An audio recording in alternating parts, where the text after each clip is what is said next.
जय हिंद दोस्तों, GK classes में आपका स्वागत है। दोस्तों, एक बार फिर से मैं आप सभी का जीके की क्लास में हार्दिक स्वागत करता हूं। और आज की इस वीडियो में हम लोग बात करने वाले हैं प्राचीन भारत से संबंधित कुछ और महत्वपूर्ण प्रश्नों के बारे में। और ध्यान दीजिए, प्रश्न केवल वही होंगे जो आपकी परीक्षा में आते हैं। तो बहुत ही महत्वपूर्ण वीडियो है, वीडियो को पूरा देखिएगा, ठीक है। और सभी प्रतियोगी परीक्षाओं के लिए ये वीडियो बहुत ही महत्वपूर्ण वीडियो है, ठीक। चलिए क्लास की शुरुआत करें। और क्लास की शुरुआत करने से पहले अगर आपने अभी तक चैनल को सब्सक्राइब नहीं किया है तो प्लीज़ चैनल को सब्सक्राइब कर लीजिएगा, बेल आइकन को प्रेस कर दीजिएगा ताकि हर वीडियो का नोटिफिकेशन आपको सबसे पहले मिल सके, ठीक। तो चलिए क्लास की शुरुआत करते हैं। बात करते हैं पहले प्रश्न की। पहला प्रश्न कहता है, ग्रीक लेखकों ने आमित्रोचेटस किसे कहा है? ए है बिंबिसार, बी है बिंदुसार, सी कौटिल्य, डी अशोक। तो बताइए इनमें से किसको ग्रीक लेखकों ने आमित्रोचेटस कहा है? सही जवाब हो जाएगा ऑप्शन नंबर बी, बिंदुसार को, ठीक है। ग्रीक लेखकों ने आमित्रोचेट्स बिंदुसार को कहा है। चलिए बात करते हैं प्रश्न नंबर 2 की। प्रश्न नंबर 2 कहता है, भद्रशल यानी भद्रशाल के बारे में कौन सा कथन सत्य है? भद्रशाल के बारे में कौन सा कथन सत्य है? ए है वह चंद्रगुप्त मौर्य का दरबारी कवि था, बी है वह नंद वंश का सेनापति था, सी है वह सिलोन के राजा द्वारा भेजा गया दूत था, या ऑप्शन डी है कि वह गुप्त काल के समय का नाटककार था। तो इसका सही जवाब क्या हो जाएगा? इसका सही जवाब हो जाएगा ऑप्शन नंबर बी, वह नंद वंश का सेनापति था। ये कथन भद्रशाल के बारे में सत्य है। चलिए बात करते हैं प्रश्न नंबर 3 की। गुप्तकालीन राजकीय कानून माना जाता है? ए मनुस्मृति, बी याज्ञवल्क्य स्मृति, सी पराशर स्मृति, डी व्यास स्मृति। इसका सही जवाब हो जाएगा ऑप्शन नंबर बी, याज्ञवल्क्य स्मृति, है ना। या याज्ञवल्क्य स्मृति जो है ये गुप्तकालीन राजकीय कानून माना जाता है। चलिए बात करते हैं प्रश्न नंबर 4 की।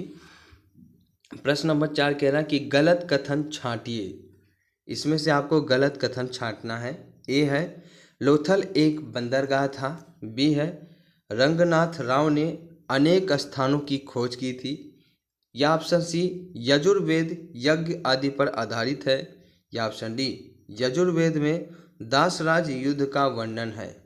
तो इस प्रश्न का सही जवाब होगा option number D. Option number D आपका ये गलत कथन है। क्यों? क्योंकि यजुर्वेद में दासराज युद्ध का वर्णन नहीं है। दासराज युद्ध का वर्णन ऋग्वेद में है। ये आप लोग याद कर लीजिएगा कि दासराज युद्ध का वर्णन जो है वो आपको ऋग्वेद में मिलेगा। दशराज युद्ध में होता क्या है कि भरत जन के राजा सुहास ने 10 राजाओं के संघ को पराजित किया था, इसलिए इसे 10 राज युद्ध कहा जाता है, ठीक। तो इसमें भरत जन के जो राजा थे सुहास, उन्होंने 10 राजाओं के संघ को पराजित किया था, इसलिए इस युद्ध का नाम पड़ा दासराज युद्ध। और इसका वर्णन आपको मिलेगा ऋग्वेद में, ठीक है। चलिए बात करते हैं प्रश्न नंबर 5 की। प्रश्न नंबर 5 है कि अमरी संस्कृति का विकास कहाँ हुआ था? अमरी संस्कृति का विकास कहाँ हुआ बताइए। ए है उत्तर भारत में, बी है पाकिस्तान के सिंध और बलूचिस्तान में, डी है पश्चिमी इराक और सी है पश्चिमी इराक और डी है दक्षिण भारत। तो इसका सही जवाब हो जाएगा ऑप्शन नंबर बी, पाकिस्तान के सिंध और बलूचिस्तान में अमरी संस्कृति का विकास हुआ था। चलिए बात करते हैं प्रश्न नंबर 6 की। और प्रश्न नंबर 6 कहता है कि गलत कथन को बताइए। आपको बताना है इसमें से कौन सा स्टेटमेंट मीन्स कथन, कौन सा कथन गलत है। एक कथन है कि भूमि के रिकॉर्ड रखने वाले अधिकारी को गुप्त काल में काणिक कहा जाता था, और बी है फाह्यान चंद्रगुप्त सेकंड के समय आया था, सी है मनुस्मृति में सर्वप्रथम भूमि द्वारा अधिकारियों को वेतन दिए जाने का उल्लेख है, डी है उपरोक्त सभी। तो आपको गलत कथन को बताना है, तो इसका सही जवाब हो जाएगा ऑप्शन नंबर डी, ठीक है। उपरोक्त सभी ये कथन आपका गलत होगा, ठीक है।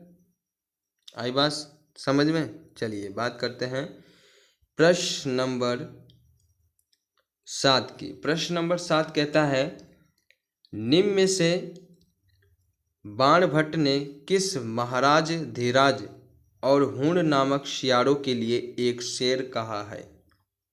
A Harshvardhan, B Prabhakar Vardhan, C Yashovarman, D Grahavarman. सही जवाब हो जाएगा इसका option number B Prabhakar Vardhan.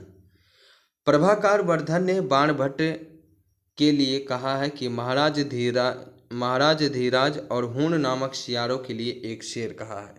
ठीक है, बाणभट्ट ने प्रभाकर वर्धन, महाराज धीराज और हूण नामक सियारों के लिए एक शेर कहा है। ये आपका राइट आंसर हो जाएगा। चलिए बात करते हैं प्रश्न नंबर 8 की। मौर्य काल के दौरान शिक्षा का प्रसिद्ध क्षेत्र कौन सा था? ए उज्जैन, बी तक्षशिला, सी नालंदा, डी विक्रमशिला।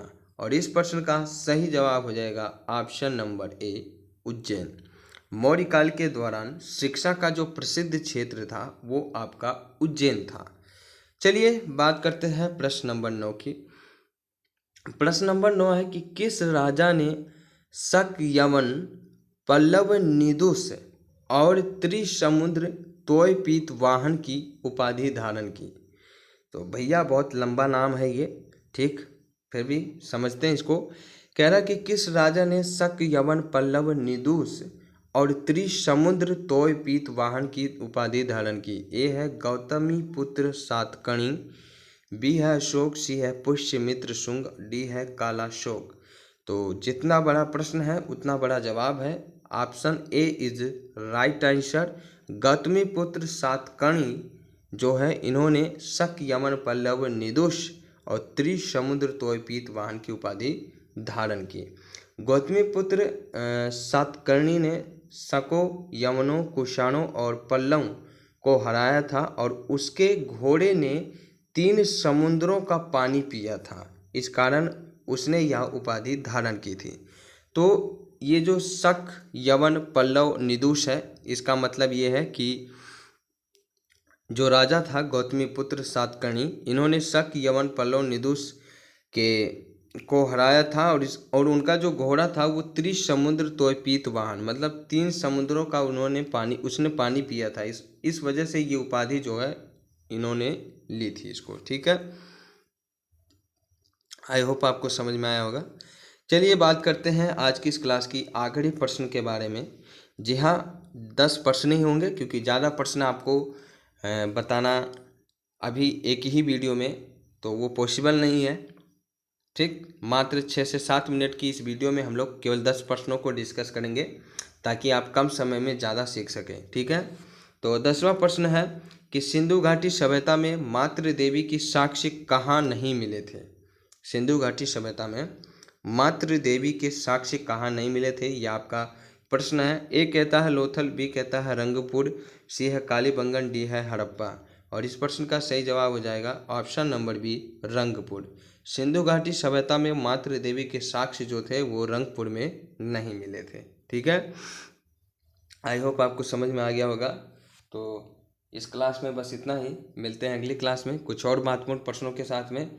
तब तक के लिए आप लोग स्वस्थ रहें, मस्त रहें और वीडियो को पूरा देखिएगा। ठीक है, और चैनल को सब्सक्राइब कर लीजिएगा। वीडियो अगर आपको पसंद आता है तो लाइक कर दीजिएगा और छोटा सा काम कीजिएगा कि अपने सभी दोस्तों में शेयर कर दीजिएगा। ठीक है, तो चलिए साथियों, मिलते हैं फिर अगली क्लास में। Thank you, thanks for watching.